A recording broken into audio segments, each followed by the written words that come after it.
यह कहानी आपके विचारों को बदल सकती है। एक बार चंद्रवंशी राजकुमार भरत बुद्ध के सानिध्य भिक्षु के रूप में दीक्षित हुए। बुद्ध अपने भिक्षुओं को उपदेश देने के साथ साथ उनको भिक्षाटन के लिए भेजते थे, जहां से उनको भिक्षा मिलती। भरत को महात्मा बुद्ध ने भिक्षा लेने के लिए एक श्राविका के घर पर भेजा। भरत रास्ते में चलते हुए सोच रहे थे कि ना जाने आज खाने में क्या मिलेगा। हमेशा महल में खाने के लिए अनगिनत स्वादिष्ट भोजन मिलते थे, लेकिन आज जो भी मिलेगा उसी से काम चलाना पड़ेगा। भरत ने श्राविका के घर पर जाकर भिक्षा के लिए याचना की। श्राविका ने भरत को बैठने के लिए कहा। श्राविका जब अंदर गई थी तो भरत पुनः अपने प्रिय भोजन के बारे में सोच रहे थे। जब श्राविका भोजन लेकर आई तो भरत अचंभित रह गए। भरत अपने प्रिय भोजन को देखकर खुश हो गए। भरत भिक्षा ग्रहण करने लगे।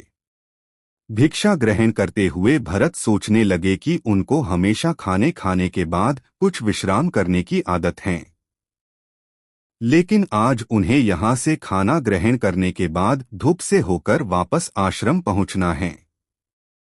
भोजन हो जाने पर श्राविका ने भरत को कुछ समय विश्राम करने के लिए आग्रह किया। भरत पुनः खुश हो गए। सारी इच्छाओं की पूर्ति होते देख भरत इसको एक संयोग मानकर कुछ देर के लिए लेट गए। लेटते हुए भरत सोचने लगे कि आज तो सोने को मिल गया, लेकिन मेरे सर पर हमेशा के लिए छत का साया तो मिट गया है। जब भरत सोकर पुनः उठे तो श्राविका ने कहा कि आपको जब तक यहाँ पर रहना है आप यहाँ पर ठहर सकते हैं। अब भरत समझ गए कि ये कोई संयोग नहीं है। श्राविका जरूर मेरा मन पढ़ रही हैं। भरत खड़े हुए।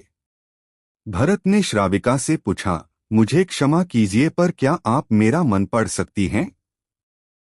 आप यह सब कैसे कर लेती हैं? श्राविका ने कहा, शुरू में मेरे लिए ये कठिन था, लेकिन मैंने खुद के विचारों को देखना शुरू किया। शुरू में मेरे विचारों की संख्या अनगिनत थी, पर मैंने अपना पूरा ध्यान उन विचारों पर केंद्रित किया। मैंने बिना पक्ष विपक्ष के अपने विचारों को देखना जारी रखा।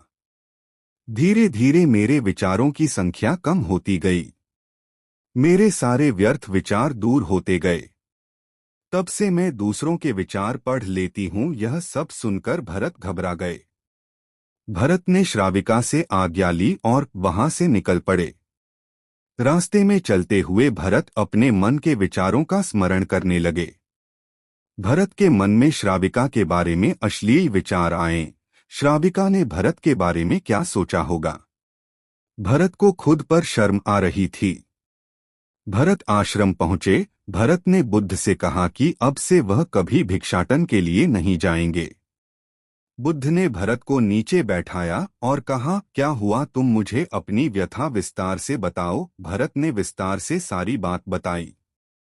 भरत की बातों को सुनकर बुद्ध ने कहा कि आज से 7 दिनों के लिए श्राविका के घर पर भिक्षा के लिए तुम ही जाओगे, लेकिन तुमको कुछ बातों का ध्यान रखना पड़ेगा। कल तुम जाते हुए अपने चित्त को पूरे होश में रखना।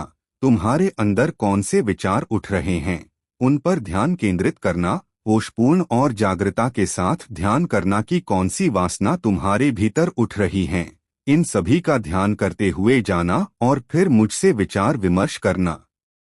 अगले दिन भरत बुद्ध के बताए अनुसार पूरे मार्ग में अपने होश को जागृत रखते हुए चल रहा था। भिक्षु आज पूरी तरह से जगा हुए था। जैसे जैसे श्राविका का घर नजदीक आ रहा था, भरत की घबराहट बढ़ रही थी। भरत ने अपनी घबराहट को एक तरफ करते हुए बुद्ध के विचारों पर ध्यान केंद्रित किया। जब भरत श्राविका के घर पर पहुंचा तो उसके दिमाग में केवल एक सन्नाटा था, जिसके भीतर कोई वासना नहीं, कोई कामना नहीं, ना कुछ अच्छा पाने की इच्छा थी।